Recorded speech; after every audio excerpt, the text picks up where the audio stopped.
Hey everybody, welcome to the live show with David and I. And today here on the channel, we're going to be ranking the entire Batman 1989 soundtrack by one of our personal favorite artists, Prince, which is funny because I don't think we've ever gotten to talk about Prince here on the channel. But David, without me rambling on, how you doing tonight? Doing good, John. What about yourself? Doing pretty good. Can't complain so far. You know, just another day in the neighborhood.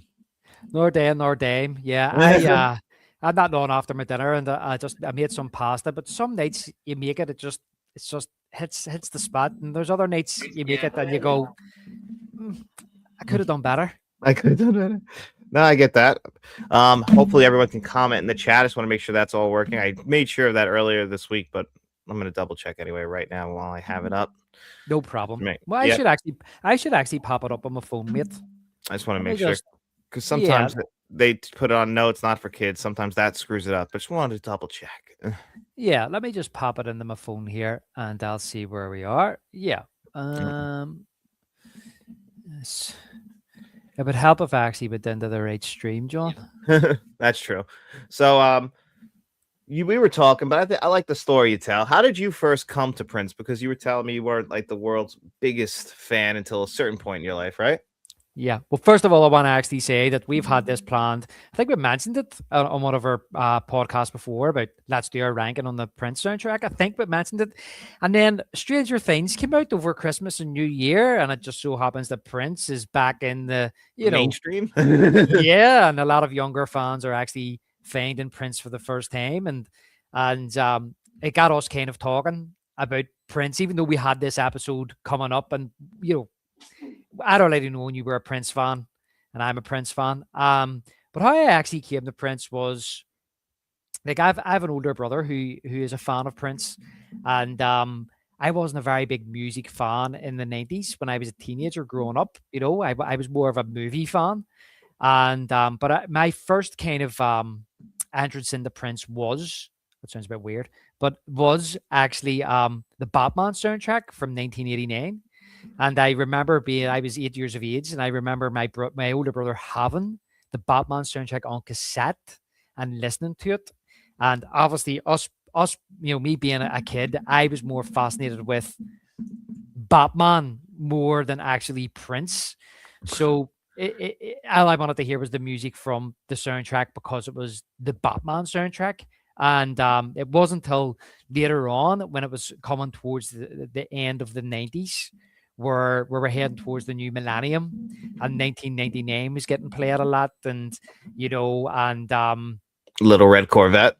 Little Red Corvette, he was starting to come back again. I think he had an album out in the round there, like the best of Prince, and but it was all kind of promoted because of the millennium coming in. But I grew up in that decade where he was always around. He had done songs. I'd say to you, John, he had done songs like "The Most Beautiful Girl in the World" and "Gold" and then I'd mentioned to you as well. I bought a single. What was the greatest romance that's ever been sold? So I think I came out around 99, 2000 as well, and I've still got that single. So that's yeah. So that's when I decided I bought Purple Rain, because I loved the song Purple Rain, and then that kind of I went down that Pandora's box then of once I exhausted listening to that album, I then moved on to other albums of his, the likes of like 1999, Sign of the Times. What was the other ones that then Parade and Around the World in a Day, and this was like around the early 2000s. And I'd said to you about at that particular time, for some reason over here, he was giving his albums away in newspapers. Which is so interesting.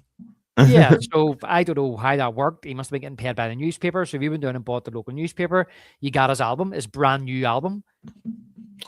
That's crazy. I mean, that's kind of like what U2 did when they were putting their albums on everyone's iPhone. So it's a clever way of marketing. Just force it on people.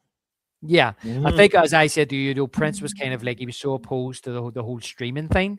But I think back in those days, the early 2000s, it was because there was no ownership of the streaming rights. It was just anybody could put a song on and anybody could listen to it or anybody could download it. And he was a great advocate for, if you want my music, you buy an album. Yeah. which makes sense. And he was very protective, one of the last people to go to YouTube, iTunes, everything. So it made sense. I came to him mostly from Batman, and then I remember specifically hearing "When Doves Cry" on the radio. Like me and my dad were going to a NASCAR race, and I'm just like, geez, that song is great. And then you look back and you just go down a rabbit hole of like watching Purple Rain. Like Insomniac here said that he first found Prince from the movie Purple Rain at 8. That must have been a whirlwind at 8 years old, that's for sure. Yeah, well, the funny thing is about the actual movie was because I had been listening to the album and my birthday was coming up. My older brother who was a Prince fan first, because he's older than me, he was buying me a birthday present and he bought me the Purple Rain movie on DVD. That must have been like 2000, maybe the year 2000, and yeah, I loved watching that movie over and over again just for the songs. Yeah, I mean, It's like a sorry, John. It's like a concert. The movie's like a concert. exactly. It's really surrounding the music. Some of the other stuff in the movie could be really cheesy. Why don't you go cleanse yourself in the waters of Lake Minnetonka? That's that Lake Minnetonka. Yeah, and of course, Apollonia was beautiful to look at as well. Oh yeah, that didn't help. And then of course, Morris Day and the Time. All that stuff is great. I mean, I like Purple Rain. You guys see me wearing that Purple Rain shirt all Yeah, the time. I like the movie. I love the soundtrack. I mean, it's cliche to say that it's probably my favorite Prince soundtrack yeah. overall, but it's banger after banger. Like even like the lesser known songs like Computer Blue are like just bangers. Oh yeah. I mean, if you look at that album, John, you've got like "Let's Go Crazy," and you have I'm talking about the more popular ones, "When Doves Cry," and you have "I Would Die for You," and I then "Purple would Rain." die for you. Yeah, Yeah. and I remember there was like a remix of that came out in the early 2000s, and but then in between that, you've got you have that one. What's that one called again? "Take Me With You." Yeah, Take Me With You is great. I Yeah, love Take Me With You, actually. That's one of my favorites, mainly probably because it's like one of the least played ones. Like you've heard Purple Rain and When Doves Cry like at nauseum sometimes, but they never get old. Like, look, they just used them in Stranger Things. And I was like, it elevated the episode. I remember I messaged you and I was like, did I like the show or do I like Prince? yeah, yeah, exactly. I haven't got that far yet. I'm still watching it, so I'm looking forward to that towards the end. But even like if you look at that album, John, you've got "Baby I'm a Star" and you've got the beautiful ones, and as you say, "Computer Blue" and "Darling Nikki." And I remember being at my younger brother's house one night having a drink, and the next thing was "Darling Nikki" come on, but it wasn't Prince. It was the Foo Fighters doing a live version of "Darling Nikki." Huh. How was it? It was okay. I mean, it Ah, wasn't as good as the original. I mean, but ah. this is Prince, like you know what I mean. So, but they're every song on that soundtrack. So, when we've done a wee bit of a Purple Rain rabbit hole here with Yeah. this Prince episode, I think it's because it's been in Stranger Things. But the thing is that I think that the Batman soundtrack is a very underrated Prince album, and I think it gets unfairly maligned because it's part of the Batman movie or the people always associate it with the movie. They don't take it as an album on its own merit. Which is actually kind of wild because they don't play every song in the movie. So it's an actual full blown. And even if you look up on the Wikipedia, it says the 11th studio album from Prince. So it's not just like some kind of castaway. He made a couple songs for the movie. He made a full blown 9-track album. Yeah, and the thing was that nobody ever talks about that about Purple Rain. Yeah. Nobody ever thinks, oh, well, the movie's terrible, so the album must be terrible. They don't do that. Now, don't get me wrong.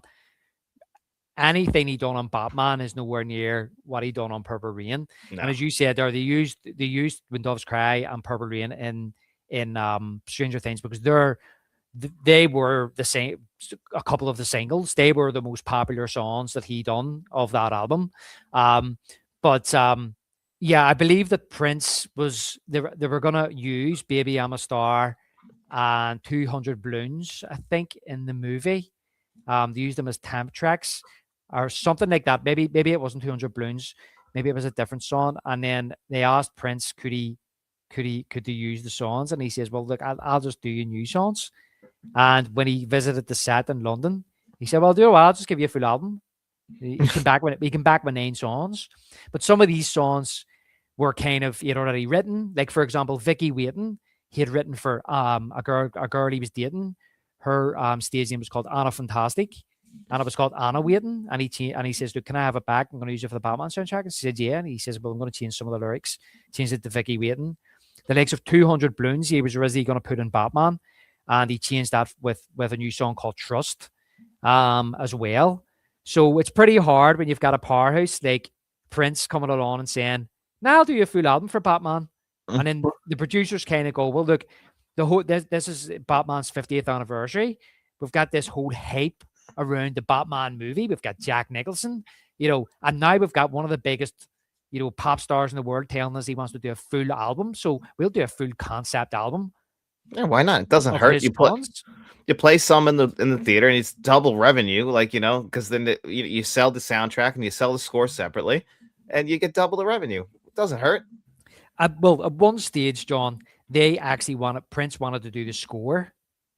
That would have been different, but I mean, the Elfman score is iconic. It's the best score ever. Well, but Burton wanted Elfman, and Yeah. Elfman said, "I'm not working with Prince." I heard they had a little bit of a Yeah. beat there, which is Well, crazy. he said it wasn't that he didn't like Prince. It wasn't that he had a problem with Prince, or he didn't respect him. He just knew that he wouldn't have creative control because it's Prince, and he didn't want that. He wanted to do his thing, so he walked off the project. And they actually came back and said, "Okay, what we're going to do is we'll get Prince to do the songs, and you can do the score." And that's how they worked it out. And as I said in our Batman episode, Scandalous, right? The theme of Scandalous is the love theme in Danny Elfman's score. You hear it in the score. And I love that song, which we'll get into. Yeah.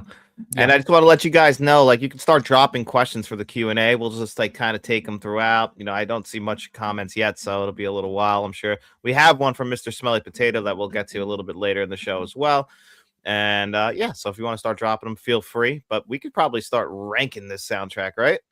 Yeah, 100%. I'm ready to go if you are. So we're going to do this like I like to call them top 10 rules. So we'll talk about the song as we get to it. So we'll each like trade one apiece.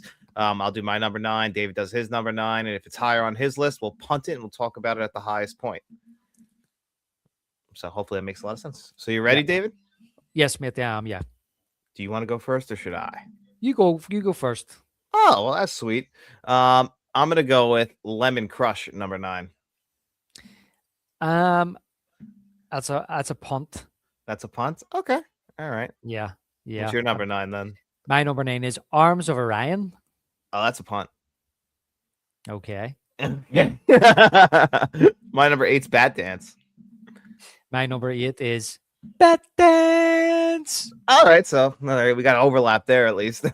Yeah. You go ahead. You give me your reason why it's number 8, John. Well, it's funky enough, but it's just really taking clips from the movie, kind of like almost like this is something that they would play in a club in 1989. And I guess that's kind of what I think of the music video more than I actually enjoyed the song. It kind of gets a little bit repetitive, and it's pretty long for something that's a little repetitive. Yeah, I just feel as if it's hard to listen to. It's Mhm. it's the 3-act structure with 3 different kind of like variations and tunes throughout it. And it kind of was part of a promotional piece just for the movie when it came out. I think it only got as high as it did in the chart because people were just anticipating the movie coming out. But the things I do like about it, John, is I do like that Prince kind of, if you listen to it, he takes like extracts from other songs on the album. Mm-hmm. And you notice Future right away. Yeah, and an electric chair and stuff, and he weaves it through the actual song. And of course, the quotes from the movie's pretty good as well. And I really like the video to it as well. As well choreographed. Video is cool. I do love the video. That's what I remember most, other than the actual song. Probably more than the song. But it's pretty manic, and it's not, and it's not featured in the movie either. No, which makes sense. The first song you hear in the movie is The Future, and then there's a bunch of songs on the track, on the entire album you don't really hear in the movie. Yeah, there's not. But I'd sent this to you. The original song that was supposed to finish out the album, because this is the last song on the album, was a song called "Dance with the Devil," which I like a hell of a lot more. It's never been released, but it is out there, and apparently it was rejected because Prince and Burton felt it was too dark for the album. But, I like it a lot more than Bad Dance, but it may not have hit the heights in the charts as Bad Dance did. Bad Dance to me is probably the most commercial song on the whole album. Really? Hmm. I guess so. I guess it did have the most crossover appeal, I guess, in the moment, but I don't think its legacy has lived on. No. No, like you said, it's a marketing tool. Yeah. So at number 7, I have Electric Chair. At number 7, I have Lemon Crush. Okay, all right. So, Electric Chair will be a punt, and we'll talk a little bit about Lemon Crush then. This is fine for me, but like the reason why I put it last is like I'm like it doesn't feel like it fits on the album almost. What are we talking about here? Sorry, which one are we talking about? I'm on Lemon Crush. What are you on again? Lemon Crush. Sorry, Lemon Crush. Sorry, man. Sorry, I thought I got confused there. I thought we were talking about Electric Chair for a second. Nah, it's a punt, right? Yeah, it's a punt. Yeah. So, yeah, Lemon Crush for me is it's a song that I've grown to love, right? But when I first heard it, I always used to skip it. When I had this album, when I first bought the CD version of it, I always used to skip it because I just particularly didn't like it. It wasn't in the movie, but over the years, it's just grown on me, and I actually really like kind of the what would you call it? The vibe of it. Yeah, You know what I mean? it's got that funky Prince vibe to it. Like it's something I could see on a Prince album. It makes sense, but it just feels like filler to me, which is weird because it's only a 9-song album.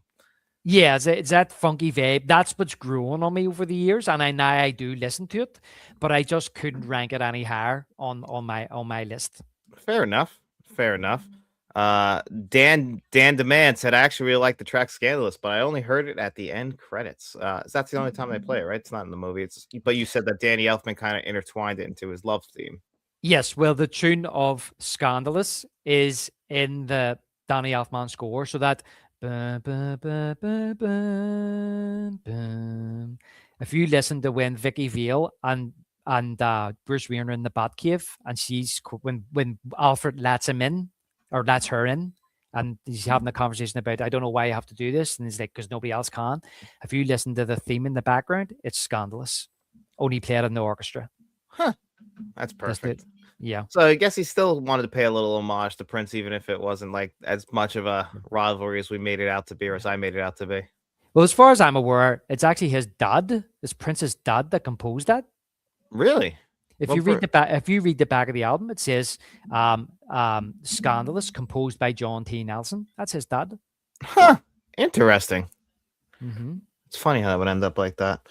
So I did Electric Chair and I was a punt. You just did Lemon Crush. So we're up to my number 6, right? Yeah. Which is Vicky's Waiting. That's a punt. That's a punt. All right. So what's your number 6? Scandalous. Scandalous. Huh. That's funny. That's a punt for me. So Punt for you. Good yeah. stuff. Okay. Do you want to take a question? Yeah, sure.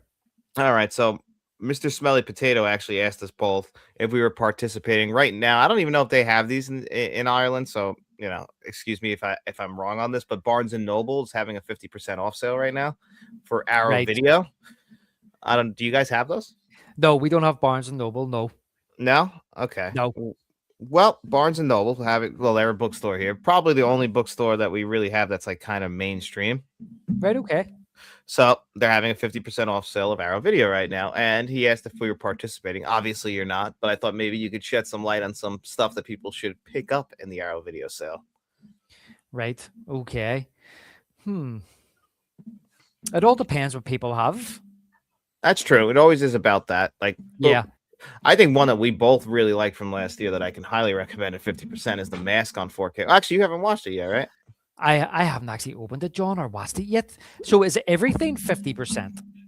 So pretty much everything, and I believe like there's some things that are 30%, but most of the stuff is 50%. I think even pre-orders for the month are 50%. So like what I was gonna pick up was Miss 45, which is Abel Ferreira's first like it's like his big crossover film after he did Porn.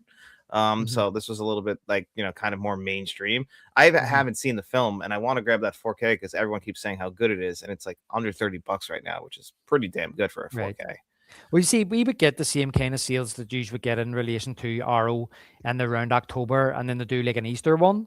But I mean, it's never as big as 50%. Very rarely it's 50%. But all I'll say is that if there's something there that he really want, then it's a no brainer. Pick it up. I don't know what Mr. Smelly Potato has or his tastes in movies. All I'll say is that what I've actually pre-ordered this year so far is Salem's Lot and Black Sunday. They're the two ones that I'm actually looking forward to. So if I seen that going for 50%, those would be the ones that I'd be pre-ordering. Not an Excalibur fan? Mm, you know, that's piqued my interest, but I've never seen it. So I'm trying to not. I should be reining it in, John, where blind buys are concerned. I bought so many things in a blind buy last year, and I haven't even watched them yet. I haven't opened them yet.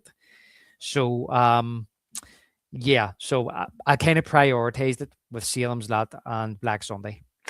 Fair enough. I mean, Sam's Lot, I haven't pre-ordered yet, but I'll be getting that. We have the US release, that same Blu-ray already over here for Black Sunday. I should pick that up. That's something that would probably be good. I have the stuff on 4K that I haven't opened yet. I've never seen the stuff. Have you seen Yeah, that? I have again. That's one I bought and haven't opened yet. Um, so I hear it's a good 80s cheesy 80s movie, Yeah, horror movie. that's why I picked it up, because it's a cheesy 80s movie, and I thought maybe it's Yeah, like something like Solomon Green, which I do like. I haven't grabbed yeah. that. So Solvent Green. Solvent. What did I say? Solvent. Sullivan or something. Yeah. So Solvent Green, isn't that what it's called? Solvent Green, yeah. which, Yeah. which has Yeah. a cool ass twist in that. Yeah. I've got that movie. As I said, the HMV done that in their, but I talk about they done their premium collection, and I have that on Blu-ray. I'd never seen before. Charlton Heston. Charlton Heston is fantastic. Yeah. I mean, I don't know. I mean, look, the ones I picked up last year, I'm trying to think now because I'm not in the man cave at the minute. I picked up the Lakes of the Turtles. I picked up Zombie Flesh Eaters. I picked up, what else did I pick up? Texas Chainsaw Massacre 2. The Long Good Freddy's a good one as well. That is a good one. I forgot you guys got that from Arrow. We got Criterion's release of the Long Good Friday here, but should be the same scan. I have the Criterion one. Yeah. What else did I get as well? I can't remember what else at the minute, mate. But they're the kind of ones that I picked up last year. Yeah, I mean, the Good, the Bad, and the Ugly, Fistful of Dolls, and for a few dollars more are UK Yeah. releases, which is a shame. So I don't think those are included on the Barnes and Noble sale. So Right. because we got stuck with Kinos, but somebody told me the other day they actually liked more. So you never know. Everyone's different. Yeah. But that's a good question. I think we could circle back to the list now, which we both just did punts for number 6. So what's your number 5? What's actually, I guess I go next, right? Yeah. All right. So my number 5 is The Future. That's a punt. That's a punt. Okay. What's Yeah. your number 5? Vicky Waiting. All right. So that was a punt from me earlier. Actually, just 2 things ago. Yeah. So I guess it's higher on your list. You lead the way on that. Yeah. Okay. So yeah, this is where for me, well, I say that actually, there's actually my number 6 there is actually pretty good. I think that was a punt. But for me, this is where the songs start to get really good on this album, to be honest with you. You know what I mean? Vicky Waiting, it is heard in the film. I just really like the tune to it, and I just really like the lyrics. One of the things I do like about what Prince done when he was putting this album together, he done it in a way that the songs would be attributed to a certain character in the film. That does make sense. I mean, that makes sense. That's why I was like, when you see the name Vicky's Waiting, it's like I didn't even really realize until you told me that was like something he took from somewhere else. I'm like, Yeah. oh, he wrote a song directly for the character of Vicky, and the way it sounds like that's what he did. It's just it stands out on the track. But what he actually done was, for example, if you look at the likes of like say, I think the Future's signed by Bruce Wayne or Batman. You know what I mean? Party Man signed by the Joker. Trust is signed by the Joker. And the likes of like Arms of Iran is a duet between Bruce Wayne and Vicky Vale. So that's the way he kind of done it, as if it was a stage play type thing.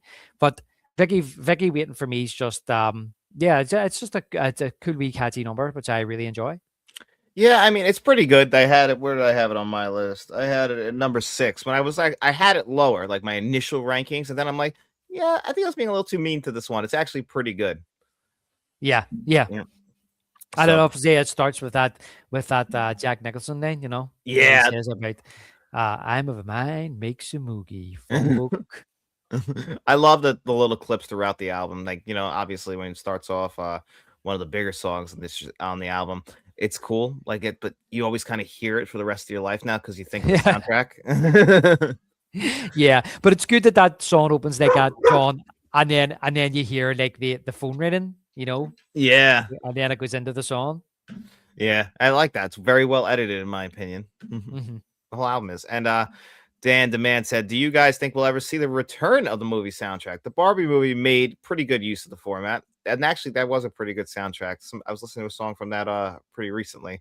What was that? More than the climb. I don't even know if you saw Barbie. I haven't seen Barbie, and I don't think I will. I d- I can't say you're going to enjoy it, but I liked Barbie. Yeah, no, it's not something that I don't think I'd be interested in that. But I think we'll see the return of the soundtrack. I think we could see it. I think things will spin in roundabouts. Me and John have discussed that we think that the movie score is kind of in decline. I don't like current movie scores, how it's all just about atmosphere and mood and sounds. I think it takes away from the experience. Certain movies benefit from it. So I think one day we will see the return of movie scores, and I also think we'll see the return of concept albums along with the movies. I just think the music in the world just has to get better first. Yeah, well, that's a good point. It used to be, I mean, we still get like the best song at the Oscar, but I feel like through the 80s and 90s, like album soundtracks were like a huge thing. I mean, one of my first albums that I ever bought was the Space Jam soundtrack, just because it just Yeah. had, it was like getting a, I guess now like people just make playlists, but it was cool to have a bunch of different artists compiled together into one big soundtrack, and you could find songs that way. Yeah, well, if you think about like the 80s, it started off with like um songs that were kind of already out there being plucked from the airwaves and being inserted into a movie. And they would make do one original song for the movie, right? Or maybe two. Like Top Gun, movies like that. You had Dirty Dancing. And then there was like concept albums. We talked about it before, like for Ghostbusters. Mhm. Um, and then you had the likes of like then you had this, but whereas Prince done all I mean 9 original songs for a movie. I don't think that had ever been done before. That's a rarity. Like usually what people do, and this is even what still happens, is usually an artist will record a song for an album and then they compile them together. Like that's the most you'll get. It's like something that's kind of like wasn't Kiss from a Rose like made for Batman Forever because the music video had all the Batman stuff in it. No, it wasn't. I'll No, tell you what actually happened with Kiss from a Rose because I watched a thing with Seal on it about a year ago. That song was on one of his albums, and he released it. There's a different video for it. You can look it up, and it didn't. I think it didn't do anything. Didn't go anywhere. I think it barely broke the top 40. And then what happened was that when they were making Batman Forever, Joel Schumacher contacted Seal and said this song would be perfect for my movie. Can we use it? And he went, yeah. And he got him down and they shot a new video for it. And that's the video you see with Seal in it beside the bat signal. No, that's a brand new video. That song had been released like a year earlier. Nobody really knew really? about it. Yeah. So he tells this whole big story about it, mate, that originally that he didn't want to record it. Originally, it was a producer or something like that, or a manager. He had sent the tape to him, and then he went, I don't want to record it, and the manager forced him into doing it, and it went nowhere. And then it was only popular after Batman Forever. But you look at like the Kiss, what do you call that one? Hold Me, Thrill Me, Kiss Me, Kill Me. By you Brand too? new by U2, brand new song. The Offspring did a song on that album too. One of my favorite bands, "Smash It Up," which is a cover of a song, but they only recorded it on that soundtrack, and you cannot get that song anywhere else but on the Batman soundtrack. Batman Yeah, Forever. Batman Forever. But then I start thinking about things like, for example, Queen came into my mind because I had said about I was speaking to somebody recently, and I said about who liked Prince, and I said I like the Batman soundtrack, and their response to me was, "It's the best ever movie soundtrack, created by one artist."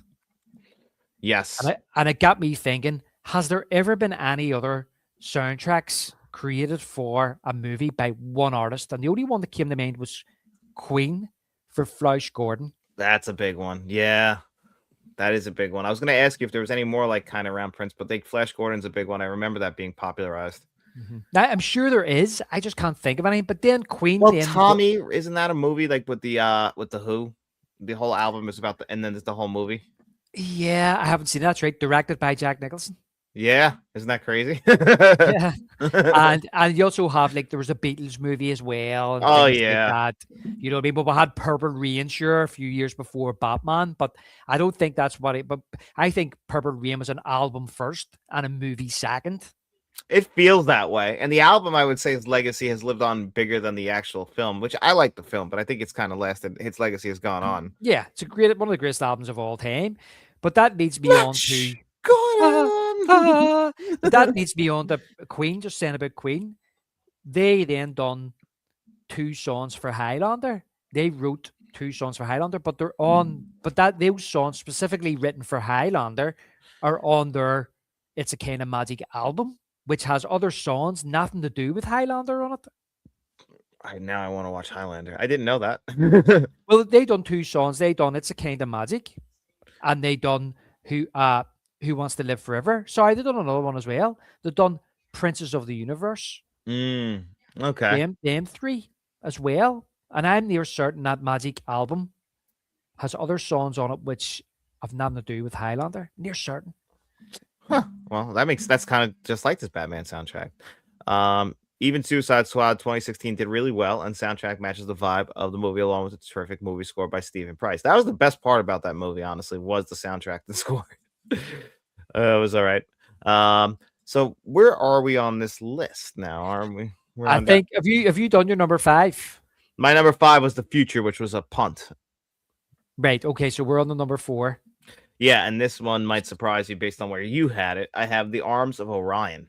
Oh my God, John! Seriously, David? Apple Music, I have a permanent library of songs that I've been adding to since about 2006, where all the songs that I like so much that I can shuffle them up, and if they come on, I enjoy them.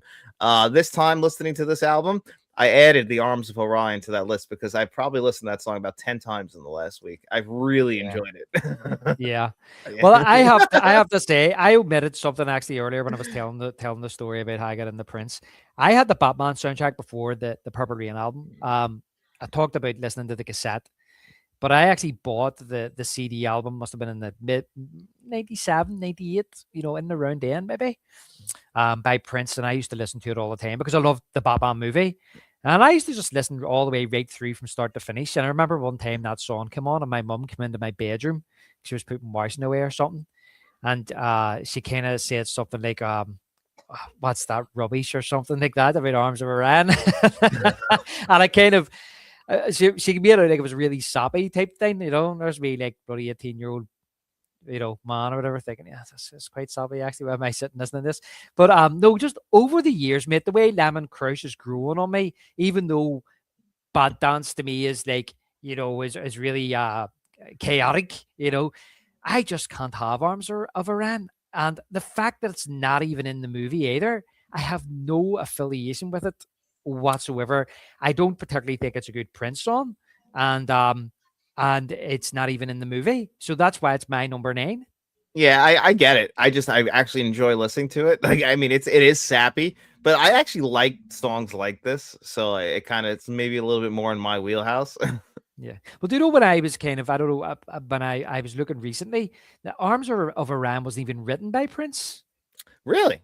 Yeah, it was written by Sheena Easton, who he's singing with in the song. She wrote it. It felt a little bit not like, like, I'm like, that's weird. This kind of feels like almost like a very spiritual song. Feels for Prince, it feels a little bit like off-putting. It doesn't feel like something, and it's funny you said that. I didn't even know that. Yeah.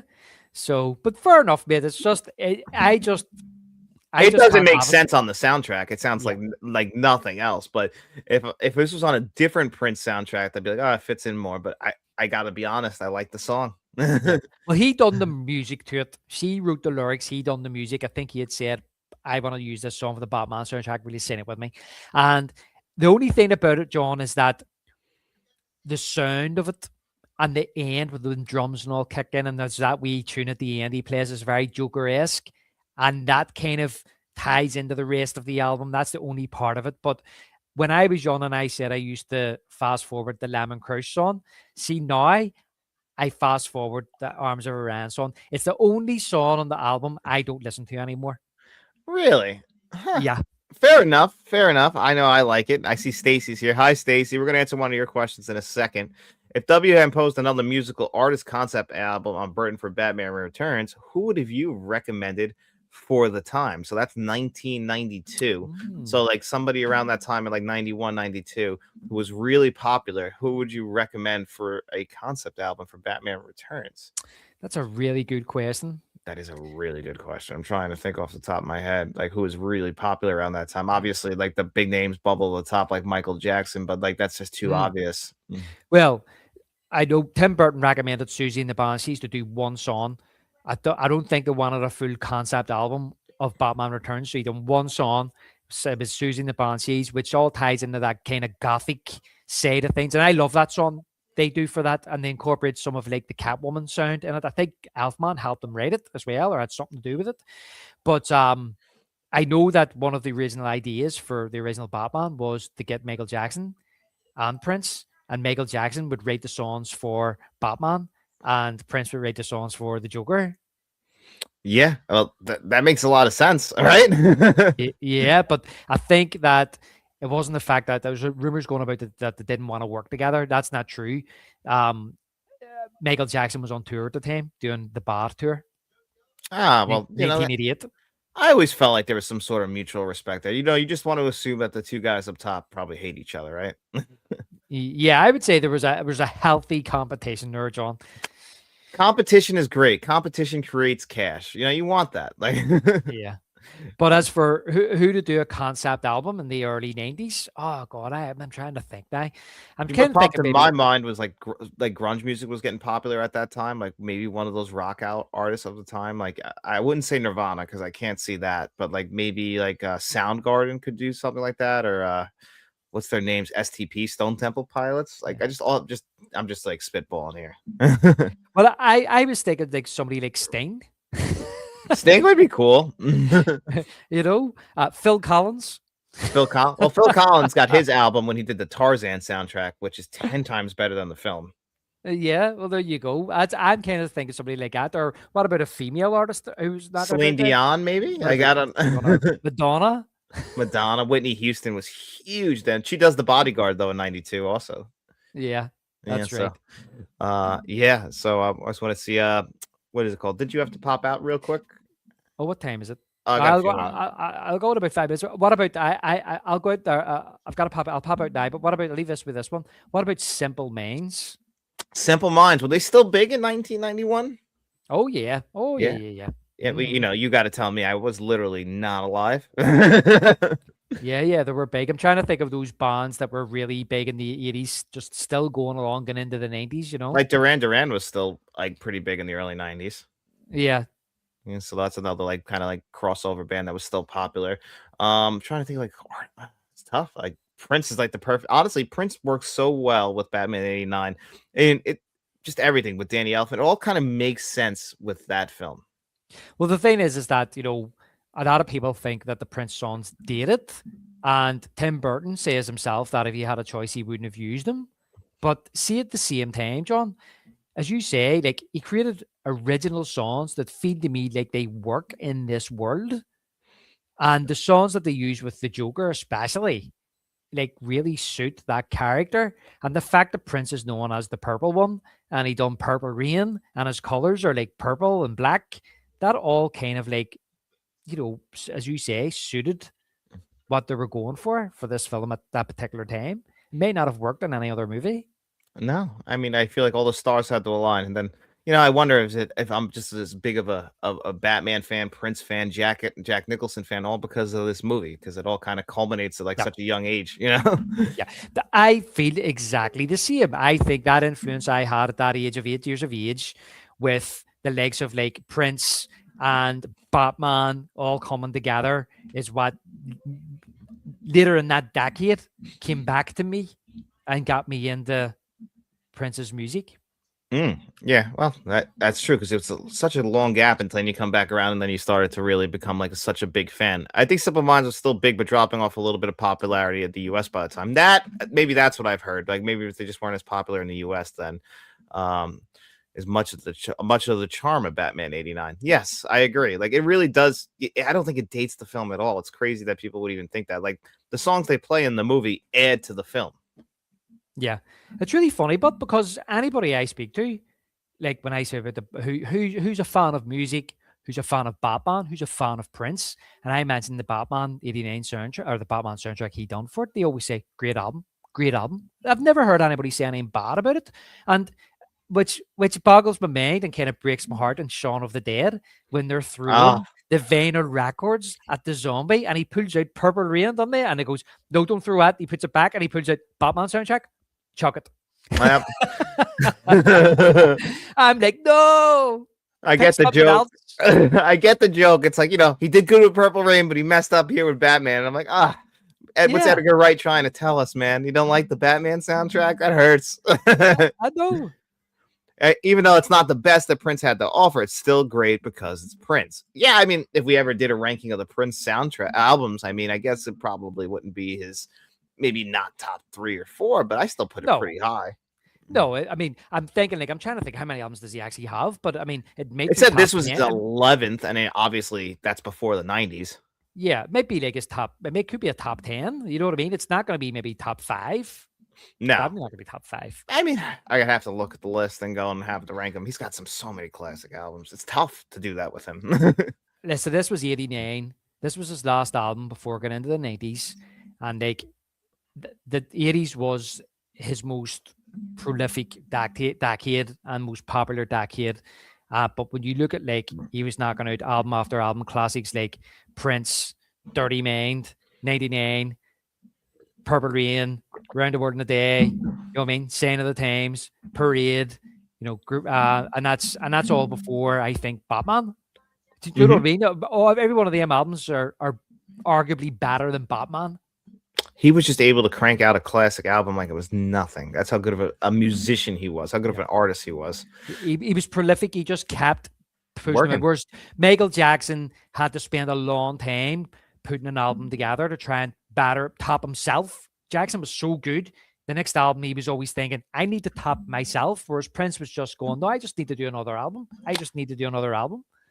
That's true. Michael Jackson was definitely one of the last before he became the artist formerly known as Prince. That is also true. Yeah, that's exactly what Michael Jackson was always trying to do, because he eclipsed, and Prince just kept working with just album after album after album. He clearly had a passion for the music. I feel like Michael Jackson just had a lot more going on to he crossed over into superstardom. He's the most popular person on the planet, whereas Prince is popular, but he's not the most popular guy alive. Yeah, the thing with me is I think I got messages to you, John. Or not alive in 91.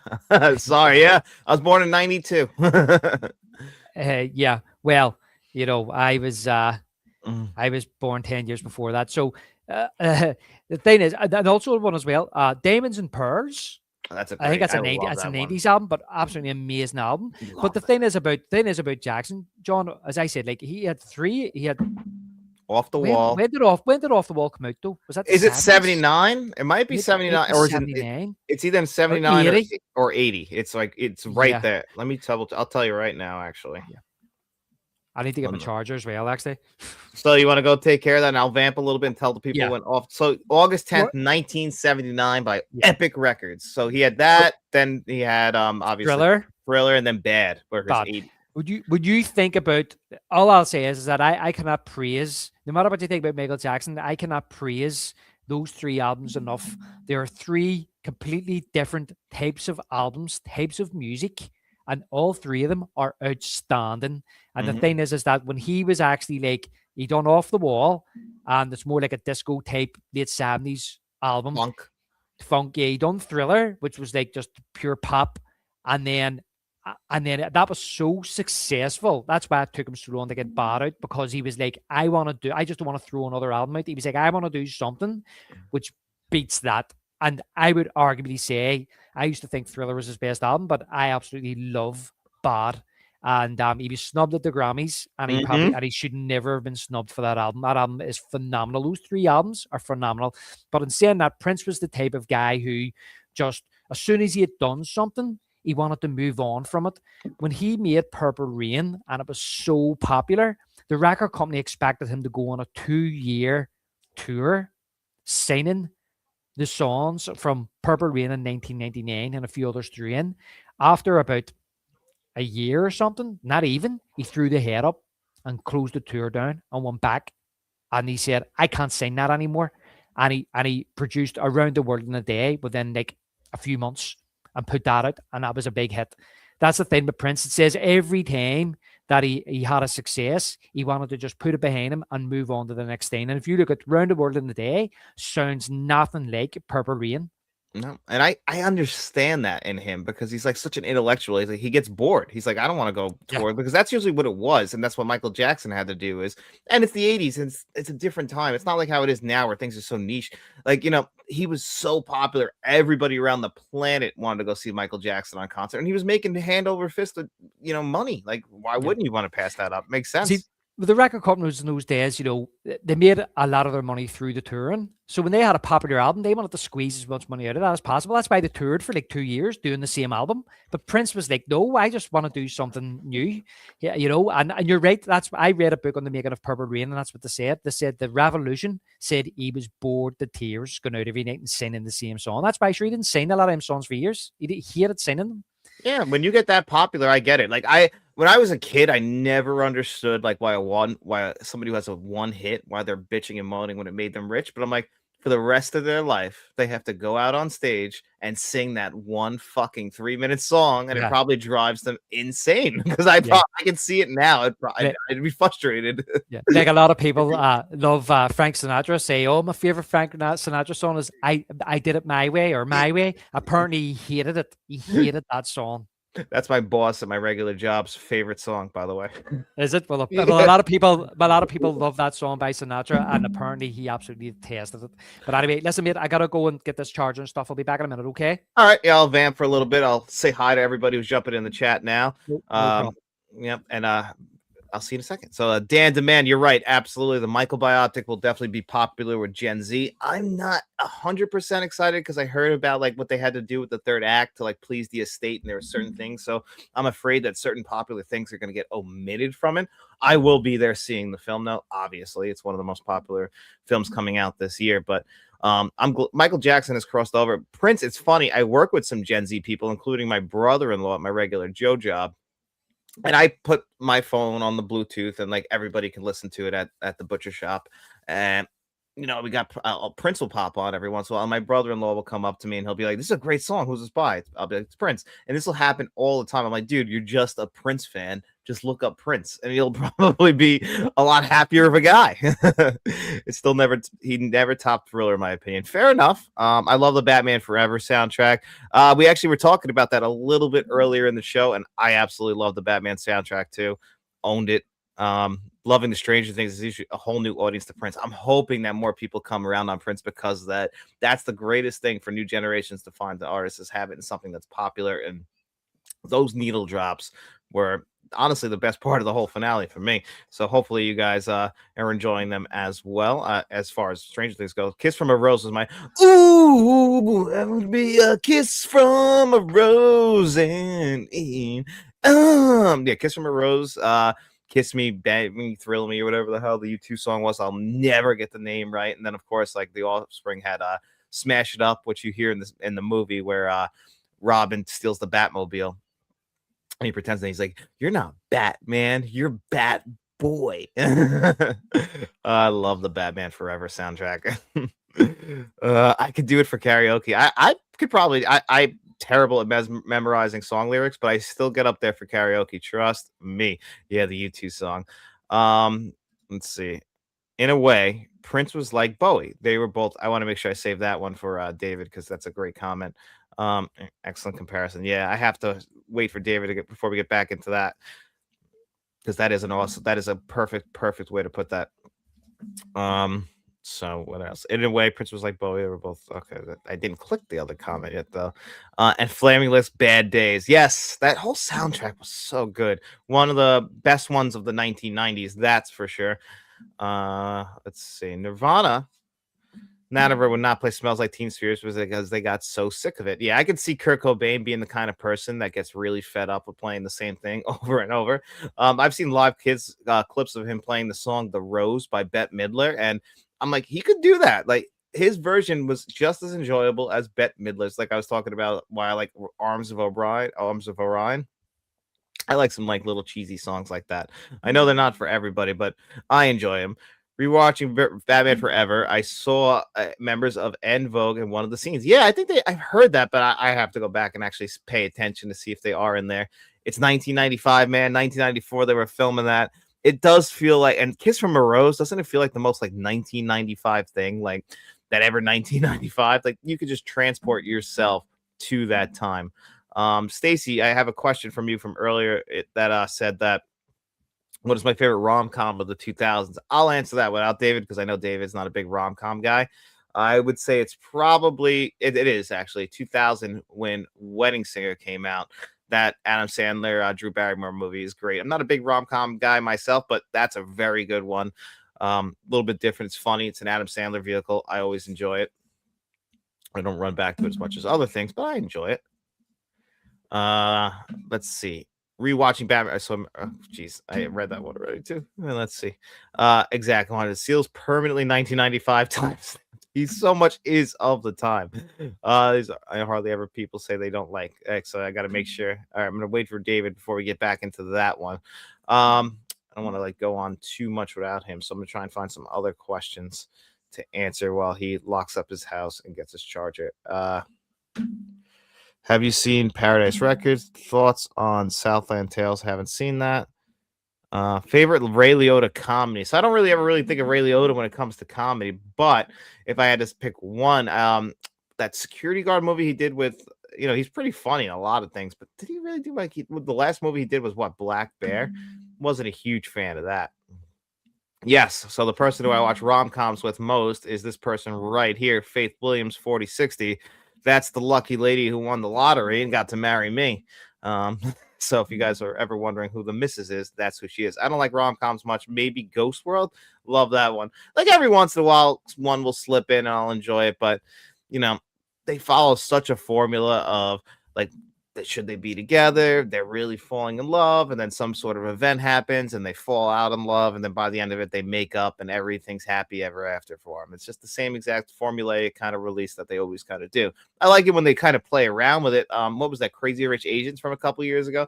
Like they kind of tried something a little bit different. And that was a pretty good one. But for the most part, they're just not necessarily something that there's David and Ripley.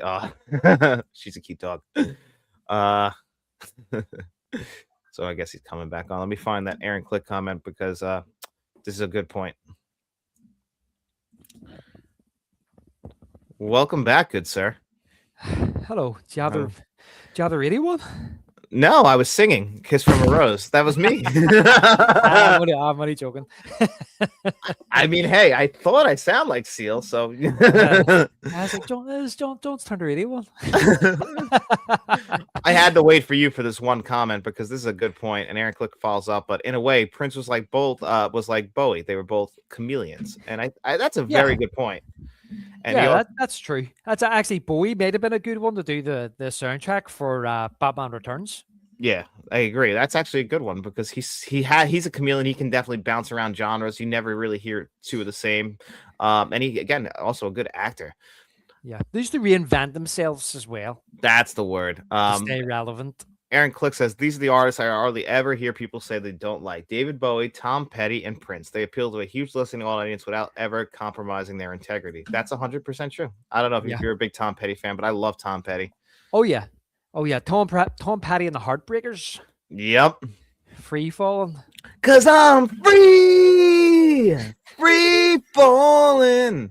That's the one. In the Mood for Love is a great rom com. I answered a rom com question while you were gone because I didn't feel like you'd probably want to answer that.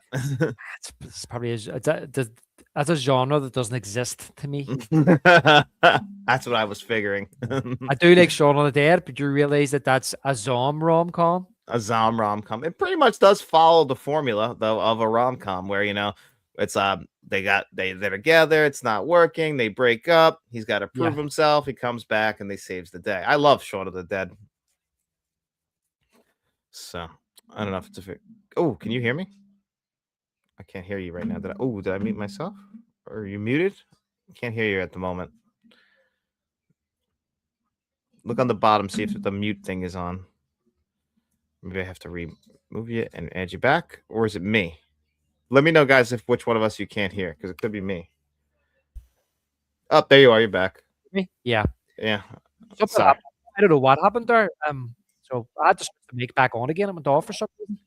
All right. As long as you're back and ready to go. Did you mute me because I was laughing at your singing? How dare you laugh at my singing? I'm a world-renowned singer. I was in the middle school chorus. Yes, I'll just silence you instead. That's how I deal with criticism. I ignore it. I pretend it didn't happen. So we gotta get back to the soundtrack. What did we do your number 4? I know we did The Arms of Orion for me. No, we haven't done my number 4. My number 4 is Electric Chair. Oh, very high for you on Electric Chair. It felt like a step down for me from one of the other songs. Sorry, where was your Electric Chair? I can't remember. Electric Chair for me was at number 7. Still good, but I just thought that like Electric Chair, the bottom 2 songs are the 2 that I listen to the least, but everything from 7 up I'll always listen to every time I listen to the album. One thing I actually like about Electric Chair, John, is that firstly you hear it in the movie, which is great. Even if it's faintly heard in the background, it's still there. It's there. Yeah, it's there. I love the guitar in it. I just love the bass and the drums in it, but I also love the lyrics in it. I love that if what is it? If a man is considered guilty for what goes on in his mind, then give me the electric chair. Because I ain't changing.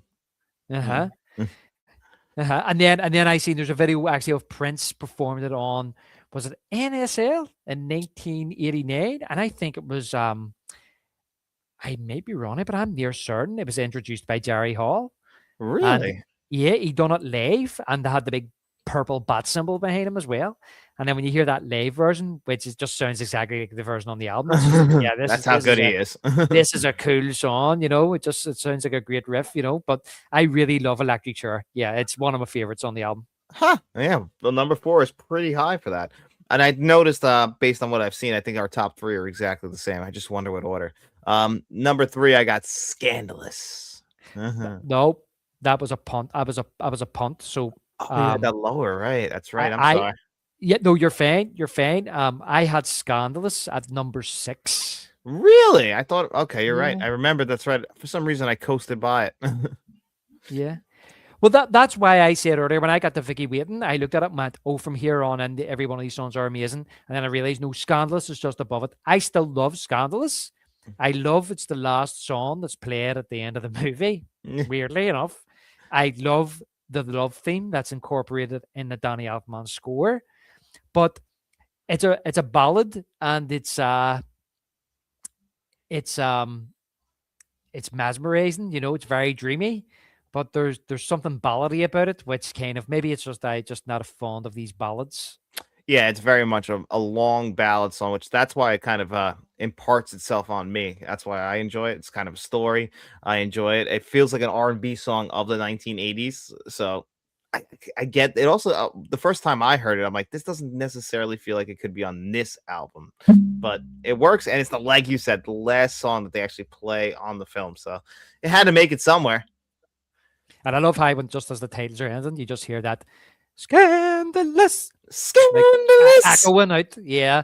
But do you know that the original version of Scandalous is about 15 minutes long? That makes sense because the regular version's pretty long. Yeah. The original version is called the Scandalous Sax Suite. And it's been a while since I've listened to it. There's 3 parts to it, and there's the 3 parts are named: the passion and the crime and something else. And those crying voices you hear on the song are supposed to be Kim Basinger Huh. Well, that because makes sense. they dated, and the talk was that he done this song when she was in the studio, and some of the noises are noises of him and her getting it on. Oh, they Did you laid the record mic. it? They laid the mic down like they did for what was the Guns N' Roses song that they did that for? Was it Rocket Man? One of them where they laid the they just recorded them having sex. Right. Okay. Well, I didn't know that, but she's featured more in the actual long version. It was a single, but it was 15 minutes long. It was 3 different songs, and then he amalgamated in this one song. And then I didn't realize he went on and he produced an album for her. Huh. Well, that makes Mhm. sense. He's wanted to keep getting that. Obviously, it sounded pretty good. Mhm. She sounded like she was enjoying herself. Mhm. Well, I mean, she got about a bit, didn't she? I think she was Rocket dating. Queen. That was She the was one that had where they laid the mics down. right. I think she was dating John Peters for a while as well, wasn't she? Yeah. Well, she still looks good. She was in the Nice Guys. Well, I guess now it's like 8 years ago or 9 years ago, but she was like, damn, still looks great. Well, at least years later. Oh man, huge Prince fan here, but I hate this record. Worst album in my opinion. That's what Rico Gomez said earlier as well. So not everyone. See, I told you people don't. Not everyone loves this. Oh, some nice lore. I feels like everyone was with Ken Basinger at that time. LMAO. Yeah, Well, it didn't exactly. last long. So what does that say? Yeah. Well, she was married at the time, and then there was rumors she was seeing John Peters while making Batman, and then she was with Prince. Well, Prince was with a lot of people too, though. Like, don't forget in the '90s, he was with Carmen Electra. Like, he got around also. Oh yeah, yeah. Of course he did. Of course. Same thing with Bowie. Maybe that's what they had. That's another thing they had in common. Yeah. Like boy kind of swung both ways, but didn't he? Yeah, there's always that rumor like that him and Mick Jagger hooked up. And if you see Yeah. that one music video you did together, you're like, I could see Da- it. Dancing in the street. Dancing in the street. Those fucking clothes Mhm. that they're wearing, dancing. I'm like, yeah, it makes sense. You ever see the video where somebody's taking the music out of that? No, it's Like, got to be have you crazy. never seen that? Somebody's just taking the music out and put sound effects in, and it's really hilarious. Just the empty going, and you can hear their feet tapping on the ground. It's really weird because it's like you say, the dancing's just crazy. It's ridiculous. Bowie Uh-huh. experimented. That's one way to put it. Yeah. Well, I heard a rumor that Bono got involved too, but I don't know if that's true. It's probably all the hair in the room. That's what it is. They were like, they're not sure if you're a man or a woman, so it's like, oh, just give it a whirl. Yeah. Which is kind of like a Bowie song. Yeah. So, my number 3. So, what's your number 3 then? If it's not Scandal, Okay. My number 3 is The Future. This is that was my number 5. So, okay, they're Yeah. both pretty high on our list. I love this song though, Yeah. even though it's at 5. I've seen the future and it will be. I've I seen the future and it works. I love this song because like it's the first song you kind of hear in the background when the movie opens, but it's just so dark. I love how dark it is. I love the lyrics in it about, how bad things are gonna get. It's a premonition. And especially as well when it opens with kind of like Batman saying, I'm not gonna kill you. I want you to tell all your friends about me. What are you? And then you hear the and apparently Prince got a rough cut of the movie. That's how he was able to get all these kind of like clips from the film into his album. But if you hear them, he's kind of manipulated some of the voices himself, but they're very raw. I can almost hear like the traffic in the background when you hear that at the start where he's like, I'm not going to kill you. And I'm just kind of thinking that's the road off Pinewood Studios because there's that sound isn't in the movie. No, I'm sure that they went in after the fact, and like that's the stuff you touch up at the very end as you get the audio completely right, drain out all that kind of stuff. So it makes sense that he would have it for his cut, and he had to get the album together. So totally makes sense, and it always did sound a little bit rougher. It literally sounds like something I would edit in now, but it's 1989. Yeah. It kind of makes sense. This is a funny comment. if a man wanted to blow me, I wouldn't be upset if it was Bowie. I think out of all the men, I don't know if I have to No. rank them. Yeah, I was traumatized by Bowie, and I just thought it was me until I started seeing the memes when I was on the internet when he was in Labyrinth and that thing he had Oh, the stuck cod coming. piece. Yes, when you're a young child and you're going, "What the hell is that?" Fucking yeah, I know. Traumatized. And it's so noticeable. Yes, And that's a kids movie. that's when I watched it before I even knew Who Bowie I was? was always well before I even knew before I knew who he was, before I even was aware of what was been between your legs, really. Apart from you just peer to that, you know what I mean, John? Yeah. And now it's like this bulge is in this man's bloody crotch, and I'm a young child going, "What the hell is that? What is that thing? What is that?" And then years later, you think nothing of it for years, and then you go on the internet and you see people commenting on it, and you go, "Fucking hell!" It brings back a memory, and you go, "Jesus, yeah, right." It's one of those things that just perks up now, right? Someone said that not actually Michael Keaton's voice is on Bat Dance. I haven't went back to listen to it to confirm that. I have to go back On Bad Dance? on Bat Dance when I guess you hear him in the song. I'm not sure. I know that Bad Dance has several clips from the movie throughout the song, but to be honest with you, the the voices that I hear are the clips from the movies him. So I'm not sure which ones that you're talking about there. To be honest, he talks about oh what are some of the sound bites in it? He does that one. Hi, I'm Bruce Wayne, and she's like Vicky Vale. And he's like, I tried to avoid all this, but I can't. There are some of the actual lanes from the movie. Yeah, so I wonder. I'm very curious about that. Actually, I'm gonna have to go now. I'm gonna have to go back and listen to Bat Dance. I'm still not placing it any higher. I love Bowie's Outside. What a beast of an album. That is a good album. Thought he was talking about something else there. The beast in his pants. Yeah, on the outside. On the outside. So my number 2 is Trust. That's a punt for me. Okay, so that means that my number 1 is your number 2, which is Party Man. So I guess we could talk about both of these then, right? Yeah, that's fair enough. And I kind of knew this because we Yeah. discussed it on the show. And I do think that they are the biggest standout songs on the album that you can listen to over and over again. And they are featured so prominently in the film. Yeah. For me, there's not much between these two songs. No, me neither. I went back and forth. So like you could just your ranking is just as right as mine on this one. Yeah. Party Man's just so good. It's such a great tune. It's got great lyrics. I think what kind of puts it down for me is it goes, if you listen to the full version, it kind of goes on a wee bit. I don't really like, how long it goes on. But as for Trust, I don't know. I just love Trust from start to finish. I love that it kind of captures the mood of Joker on that float at nighttime, throwing the money out. And how he ends that song, the music's being played, it just kind of really complements like the night sky and stuff in Gotham. I agree, and that I love that when he's coming around the corner with Trust playing, and you hear the first beginning, and the Joker's dancing to it. That's why. And then obviously we talked on our show about Batman when it comes to Party Man and how they have the clip of right as the Joker walks in, and then he says Lawrence, and I thought it was Florence, which now I hear Lawrence, so I think I'm getting better. He says, Lawrence, let's broaden our... No, he says, let's broaden our minds. Lawrence? Then it kicks in. Yeah, and Trust is it's Prince saying, W, X, Y, and Z. And then they incorporate into that song where Knox and Vicky come up, and he's like, get the pictures. Gotham's greed. Gotham's greed. And that's all the songs I can instantly recall where they were used in the movie because they are just so intertwined with the movie. It's amazing now when you watch a movie and they have a soundtrack like this. It's like that's the only thing that anyone in the town ever listens to is Prince and this one album, huh? Yeah, but the thing is, see when you think about Party Man in the museum, that's a Joker song again.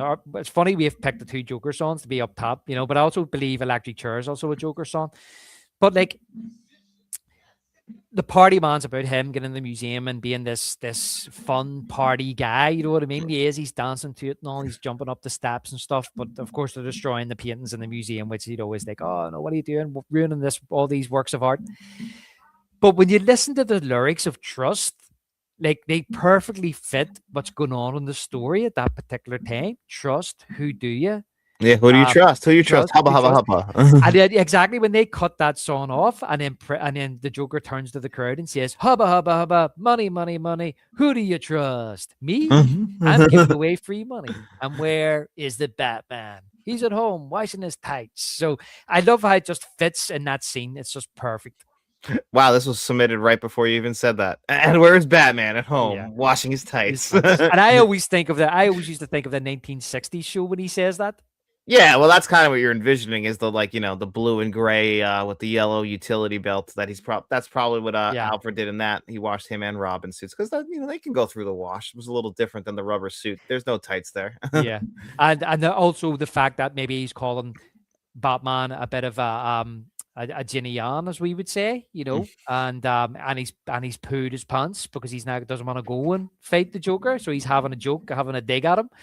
But one of the funny things you're saying about Alfred washing the tights in the '60s show, I had this thought the other day. Do you ever see the episode where Batman gets his cowl contaminated? Yes, it turns it pink. And that actually, someone was sharing a clip of that recently. I thought it was fake, and then I watched the actual clip. It's true, and like basically for the whole episode, he's got a pink curl, but it's perfectly pink, exactly where the lines where it's connected to his. You know what I mean? It's not like kind of patchy or anything. Perfectly pink curl. He's run the burden for this whole episode. It's the '60s, man. That '60s cartoon was cheesy as hell. But would you think about color TV in the '60s? That's just popping off the screen at you. Oh yeah, that's probably why they did it, right? Because that I don't know when they started really going to color. Like, and I'm sure this was the transitional period, so I'm sure this was something that they wanted to show off. Like, hey, look, color TVs at home. Look at that man in the pink mask. Yeah, 100%. That's exactly the whole production of the show was to showcase color television. Such a colorful show. Yeah. So, but hey, we ranked the album. I stand by I think the furthest we were apart on anything was Arms of Orion. Yeah, John, their arms were further apart than the arms of Iran actually are. Yeah. So yeah, no, I mean I can't basically the only I think I said to you before, the only two I might switch about is maybe Vicky waiting an electric chair. They're the only two I might switch around. But no, I mean I'm pretty confident I really like electric chair a lot more than Vicky waiting. Yeah, I support your list. One message comment we had from Stacy was she asked us what our favorite Steve Martin films were. What is your favorite? Favorite Steve Martin film would have to be Planes, Trains, and Automobiles. That would be my number one as well. But I'll be honest, I'm not a massive Steve Martin fan. Really? And I think maybe my second favorite would have to be The Three Amigos. Okay, I like The Three Amigos as well. I always was a big fan of that. Obviously, Planes, Trains, and Automobiles, but I also really like the Father of the Bride movies and Parenthood. Yeah. I haven't seen the Father of the Bride movies in years, John, but I remember enjoying them when I seen them. Yeah, they're sweet, and I watch them every New Year's, so I always enjoy them for that. So they're nice movies. Like everything works out. They live in they're upper middle class families. Like their troubles aren't like the worst things in the world. Everything's gonna work out for them. They're selling you a dream that will never happen now. I remember watching on television back in the 80s, either late 80s, early 90s, Roxanne. Roxanne is good too with the nose. With big nose. Yeah, with the big nose and the town and everything. Roxanne's pretty good. Yeah. And I tried to watch The Jerk one night and I switched it off. You didn't like The Jerk? I have The Jerk on Blu-ray. I think The Jerk is really funny. Which was written by the same guy that co-wrote Jaws. Huh. Really? Yep. And you still were not happy. That's part of the reason why I wanted to watch it. At the start where he jumps out and starts dancing, me and my wee brother just kind of looked at each other and then this switches up. No, wow. I quote that movie often. Like, he hates these cans. The sniper rifle shooting at him and just shooting at the cans. And he's thinking, why does he hate these cans so much? He's stupid. Like this guy I is mean, an idiot. I like Steve Martin as a person when I've seen him interviewed. I just don't like his comedy style. I really just don't like it. And then he went. I remember seeing an interview with him. He was a big Peter Sellers fan, and Peter Sellers to me was a genius, despite maybe his personal life. And then he tried to do the Pink Panther, and I Mhm. thought, you just don't get it, Steve. You just don't get it. For such a big fan, Peter Sellers wasn't all about like this, over the top slapstick. It was very, you know, it was very controlled and kind of, what's the word, reined in. When he was even when he was doing his Disciplined. slapstick. Yeah, even when he was doing his slapstick. I mean, have you ever seen any of the Pink Panther movies, John? Yeah, I have. I've also seen the Steve Martin ones. I mean, I'm not going to say I'm the world's biggest Pink Panther fan. Like I've watched them, I thought they were funny, but maybe if I went back to them now, I would enjoy them more. Yeah, well, there's a lot of slapstick in them, but the way Peter Sellers does it is like it's hilarious. There's a brilliant scene I must send you later on where he walks into this gym and he starts doing the bars, and it's one of the funniest scenes that I've ever seen. I pissed myself laughing. I'm gonna have to go back and watch that then. They just got 4K releases, so the opportunity is there. Yeah, Dirty Ron yeah, Scoundrel's a great one yeah. too with Michael Caine. You ever saw that one?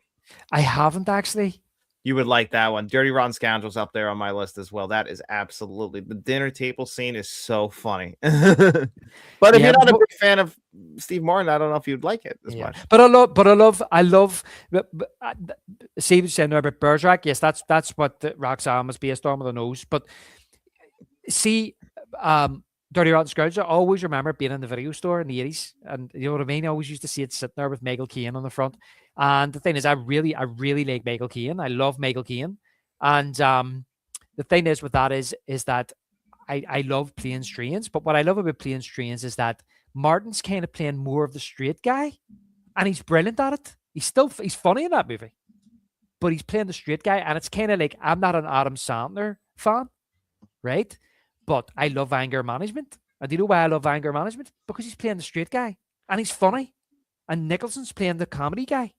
And it So works. it works. And I feel that's the same with playing strains. You like that Steve Martin plays the straight guy. It works better than when he's playing. Yeah, I get that. That completely Goofy makes over the sense. top. Yeah, it makes complete sense then why you wouldn't like the jerk because he's playing the idiot. He's the star. It's all about him, playing this guy, this character. And when you look at like the likes of like, for example, when they were casting Dumb and Dumber, and Jim Carrey said he didn't want another comedian in the movie. And they went, why? And he said, because it's going to take away from me. Mm-hmm.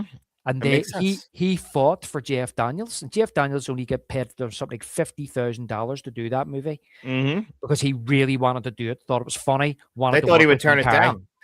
Yeah, but he wanted to do it, and look how brilliant they work off each other. And Jeff Daniels is funny, and I'm not saying that that's why I don't like Steve Martin. I just think that as we talked about it before, John, especially when we were doing like some of the podcasts about comedies, about when you have somebody there to kind of keep you on a leash, you can Keep come it reeled across. in. And I feel as if maybe with that specific script in Planes, Trains, and Automobiles, what was required from that character, and the fact that John Candy was John Candy and he was supposed to be the more ridiculous character, that I enjoy Steve Martin's performance a hell of a lot more. That is true. I mean, I get that. I get that. I think that's why I also like him when he does like the Father of the Brides movies and Parenthood. He plays a great dad. That's when he's more reeled in, when he's just a regular guy. Yeah. Yeah. So, were you guys surprised at the lack of interest in the Flash movie, especially with Michael Keaton reprising the role? I wasn't too surprised because what's his name? Who was the lead actor in that movie? He had all those problems going on at the time, and superhero films have just kind of they haven't been as popular over the last few years, and I think that's the reason why we overflooded the market with all these connected universes. And even though Michael Keaton was in there, I that kind of actually scared me more than interested me. Yeah, I mean, I was excited for a moment, and then when I started seeing some of the clips of what they were doing with Michael Keaton in the movie, I just went, nah, I don't want to ruin my memory of Michael Keaton as Batman by watching this. I just remember that was the lead singer. Yeah, unfortunately, you will remember. It wasn't actually as bad as like people like were gonna make it out to be, or as bad as we feared it would be. But it's still not something I ran back to. I did expect it to make a lot of money, but you know, unfortunately, like I said, I just feel like superhero movies are not really in favor right now. I think doing Mm, less is more. So maybe over the next couple of years they'll pull back a little bit, which it looks like they are, and hopefully that way, they find their little niche spot in like cinema because this has happened before. Look at westerns and musicals. Like there was a time where they were the most popular thing, and then they just settled into like a couple a year. yeah. So, David, do you want to tell them about like what we're going to be doing for Alfred Hitchcock now? Yeah, so I think it was one of the subscribers, John, that suggested or asked, would we do an Alfred Hitchcock ranking? And you had said, it was one of your lives, that if I was up for it, we could do it. And I had actually messaged you and said I was listening to it and I was going to message you about it myself, about doing this. So what we've basically done is we've picked 20 Hitchcock movies rather than watch his full filmography of 53 or 56, depending where you look. And we've picked 20 his most popular movies, most recent movies, 50 years ago. And maybe longer, 55 now. But I mean, no, about 50 years ago, I think he made his last movie 76 or something. So we're going to watch them over the next 6 months or so. And then we're going to do, is it a live we're going to do, John? Yeah, we're gonna do a live because we wanted to see if you guys wanted to play along with us. So we actually made a chart of the 20 films that we're gonna make a pool for. So right here, you guys, if you want to screenshot it, whatever you want to do, we're gonna be watching these 20 films over the next about like David said, like 6 months. We don't have a date locked down to like be done by, but we're thinking No. sometime in the summer. But again, we don't know. We're gonna, but the reason why we picked 20 is because it might be a little difficult for us to rank all the films because we haven't seen, not that we haven't seen them all, but to rewatch them all this year. So we thought like you guys can maybe watch the 20 films as well and make your own top 10 list and we'll share them on the show. Yeah, and as I say, yeah, it's just that we're going to watch 20, but we're going to make a top 10. So we're going to make a top 10 each. Is that right, John? Yep, exactly. We're Yeah. going to make our own top So, 10s and we'll do like we just did with the Prince soundtrack, but out of these 20 yeah. films. Something sprang to mind, John, as well, just while we're sitting here.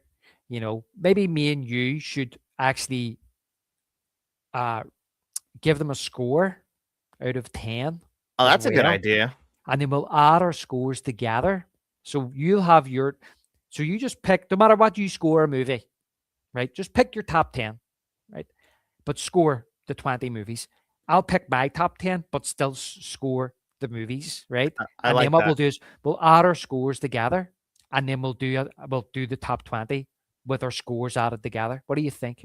I like that. That's since we're going to be doing Because these 20 films. because you could have Seiko at 20 and I could have Seiko at number one. Do you Oh, know I what I mean? wonder. I wonder if it'll land there. Mm-hmm.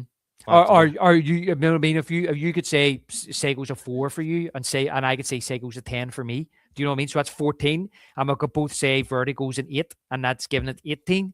So do you know what I mean? Even though I might have Sego at top of my list, so we could do that as well. I like that. We can actually list them out and show like what we gave to each score, each film, which score we gave it to, and then we can see who has the most at the end too. Who liked Yeah, them the most? yeah. Well, we could just add it together. We'll do it beforehand. We'll add our two scores together, so we'll have your top 10, my top 10, and then the score I top like that. 20. I like that. Yeah, Yeah, so I can even. it's separate. It's kind of separate. It's like, well, this is what the score is for these movies. Yeah, exactly. And I understand what you're saying, buddy, about like you need to see more than half. That's why we thought this experiment would be fun too. So maybe people who haven't seen these Hitchcock films can see him for the first time because he's one of our all-time Yeah. great directors. Yes. Well, I'll be honest as well. That was part of the reason too when we started talking about it. And I said to John, want to do this, but we want to give ourselves time to watch these movies again or watch ones we haven't seen in a long time or ones we haven't seen. I have a box set of 14 movies and I haven't watched all the movies on it. I've had it for about 20 years. Never went back and watched them. So I need to go and watch a lot of these movies. I probably need to go and watch at least half these. Yeah, I'm gonna bang out all 20. Like, and I think I've watched. Let me see.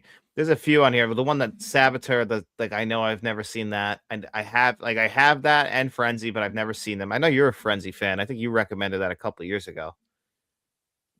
I'm just reading there. Sorry, John. I think I've seen 12 of these movies.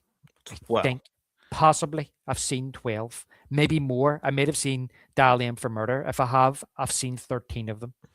Yeah, there's Yeah. some of these that I saw back way back in school, so it's been a very long time. Mhm. But sorry, you were saying there about Frenzy. Yes, I love Frenzy. Spoiler. I think Frenzy is an underrated Alfred Hitchcock movie. I just feel as if Frenzy came out at the wrong time. It came It out in came out, like that era, the 70s, right? Just kind of killed it. yeah, it came out like 72. And like at that time, cinema I felt was changing and it was kind of leaving. Unfortunately, I felt like it was leaving Alfred Hitchcock behind because you had movies in 72 and 71, like The French Connection and The Godfather. And he was making it's a nice wee thriller, a nice wee serial killer movie, but he was using older techniques to tell the story, which were revolutionary probably 10 years earlier. But by the time we got to the 70s, cinema was changing. That's my opinion on it, but I still really enjoy the movie. Huh. Looking forward to checking that one out for the first time. Mm-hmm. But I think this is a cool experiment to do here on the channel. It'll be like a half a year long thing for us to like challenge ourselves. And yeah, we want you guys to play along with us. So we'll keep you updated. Maybe when we do these monthly live shows, we can check in and see how we're doing. Mm-hmm. So, but yeah, we're going to be actually doing these live shows every single month now here on the channel, David and I. And, you know, it's part of like a restructuring for the entire Let's Talk Movies podcast that we're doing, right? Yeah, that's right. Yeah. So you guys will actually be able to see our first episode of Axis Cinema Appreciation this upcoming Friday, which is another spin-off of the Let's Talk Movies podcast. But every month you'll get one of those, one of our regular main Let's Talk Movies podcast shows, and you'll also get a live show from us. So things are changing for the good here on the channel. Yeah. We're hoping that just get a wee bit more variety out there as well Yeah, get for more from us. everybody. And look, the feedback's already good. Dan DeMan said that's a great idea. So we're getting, you know, I think it'll be a lot of fun. Yeah, I'm looking forward to it. I'm looking forward to scheduling in watching more movies, and I've always wanted to go back and watch a lot of Hitchcock's older movies as well. So this will give me the kick up the backside I need, John, to go and watch those famous ones that everybody knows about and I haven't got round to watching. Because if I wasn't doing this, I probably wouldn't go out of my way to watch them. When I know I should. Yeah, I know it's tough when you're not actually when you don't have a reason to watch something. It's just like, you know, you want to go back and like try and you should do this as a film fan, watch these kinds of movies, but it's funner when you actually have a good reason to do it. It makes it more exciting. Yeah. Would be interesting leading into his new Alien movie. So we actually did a top 10 of Spielberg films, I believe, last year or 2 years ago. Did we do it? I think it was last year. Last Was it year. last year? Yeah, it was last year. But I was thinking we might need to do a live on something with Spielberg this year in honor of his new movie coming out since he's back in the mainstream. Ooh, maybe John, maybe we can do a live. Maybe we can go and watch his Alien movie and come back and have a discussion. Yeah. Oh, we could do that. Why don't we do like Disclosure Day and general Spielberg discussion? Yeah, we could do that. That'd be fun because he is, you know, we've done a lot of Spielberg on the Yeah. Let's Talk Movies podcast. Oh, He's somewhere where we overlap a lot, David yeah. and I. Oh yeah, 100%. Or I mean, we could be a wee bit more specific here. We could maybe do Spielberg and sci-fi, his sci-fi movies, right? So War of you the know, Worlds and well, you know you've War of the AI. Worlds, AI, you've ET, you've Minority Report, you've got Close Encounters. I Mm-hmm. mean, I don't, as he made it, I think that's the only sci-fi Ready movies Player he's One, made. is that sci-fi? It's in the It probably future. would be sci-fi fantasy, wouldn't it? But Yeah, mm-hmm, I guess that's the closest thing that really he's done in the last 10 years that would fall into that until this year with Disclosure Day. mm-hmm, yeah. Well, we'll have a think about it. We'll do something. But I think watching Crystal the Skull. movie and hi sci-fi, but going and watch the movie and then having a live discussion about it Yeah, that would be would be fun. interesting. I would Uh-huh. definitely be interested in doing that. I think you guys would probably be interested in doing that too, but that's a great idea. Yeah. As long as it's a good movie, though, because if it's terrible, I don't want to sit there and go, bloody awful. Ah. Well, if we set it up, we have to do it. We got to be honest and be like, oh, you know, we didn't like it. Well, let's talk about what we do love about Spielberg. Let's talk about some of his good sci-fi alien movies. Yes. Exactly. We'll talk about Kingdom of the Crystal Skull, one of his better ones. Yeah, we're not going to. I'm sorry, but we're not including that if we're talking about Spielberg and sci-fi. That doesn't exist to me. No, that one does not exist. And as far as Indiana Jones is concerned, that's more for me supernatural. Minority Report is great. Yeah, it's great. His remake of War of the Worlds. What's up, mellow fellow? By the way, I saw your comments. Don't want you to think I'm ignoring you. Glad you popped in here, buddy. Yeah. Let's see what are your guys' thoughts on the movie Mercy coming out this weekend? Oh, I saw that trailer with Chris Pratt. Looks all right. I don't know if I'm going to check it out this weekend. I'll definitely check it out sometime through the year, though. Yeah, I don't believe I've seen that trailer. No, it's that scares me when movies like this starring a big star come out in January is I'm always afraid that they're just dumping that movie out because they know Mm, it's going to take a loss and it's not the mm. highest of quality. Yeah, That always what scares me with January releases. But hey, yeah, you never know. it'll go under the radar, you see. Yeah, Mhm. exactly. Like, but it could be good. There's been some good January movies. I think Companion came out last January. That was a good one. When's Screen 7 out? February 16th. I'm currently a little high. Well, I'm glad, mellow fellow. I mean, I support that. I'm That's not a why little he's higher. mellow. That's why you're mellow. I'll smoke a little later, but not now. But yeah, so what I think we covered everything here on this live show, don't you? Yeah, I think so. I mean, we knew this show wouldn't be too heavy in anything. I mean, we could have got through this in the first 5 minutes. So that's why I Yeah. wanted to do a few questions to kind of like spread it out. And yeah, I mean, this is our first show of the year, John, and we're still kind of like trying to get um what's the word I'm looking for? Into the groove. Into the groove. We're just coming back off Christmas, you know what I mean? Feeling a bit Yeah. sluggish, New Year blues. Mm, So we're just trying to get going again. So we're yep. hoping with this and the show that's coming out on Friday, and then we have another show lined up for the end of the month. By Hmm. February we'll be flying. Yep. And hopefully you guys get used to our like new schedule of things that we're doing and hopefully follow along with us. That's why the Hitchcock thing is pretty cool. And yeah, I do want to see Park Chung-wook's No Other Choice, but I'm lazy. That's kind of my thing like this weekend. I might go out and see it, but Fate's away and I got the dogs. I don't like leaving them alone so long when I got to work all day and then go to the movies. So hopefully I can get out there, but if not, but that I am very much looking forward to Park Chung-wook's new film. So, what else? Let's see this last comment. The Scream 7 trailer looks good. It looks like it's going to be a darker, toneless movie than opposed to the previous ones. Well, I know you weren't a big fan of the last two, right? No, I have no hopes for this new one either. Mhm. I mean, they've said that about all the new ones that come out. Looks darker, tone looks darker. Looks like they're going back to the original. It's just became a real party of itself now. It's became a joke, to be honest. It's like an episode of Scooby Doo. That's what you said. I liked 5 and 6, but obviously, like they're nothing. Like I know that I'm also the one who, speaking of an episode like Scooby Doo, a lot of people say that about Scream 3. I like Scream 3. I know that everyone's a big fan. I like Scream 3. Yeah. Well, Scream 3 is, yeah, that's the one that I definitely think is definitely like an episode of Scooby Doo, but now They they've just pulled become back a on the part of themselves. gore too. Yeah. No offense to anybody. I haven't been a fan of Scream since 1996. Uh, I like Scream 4 a lot.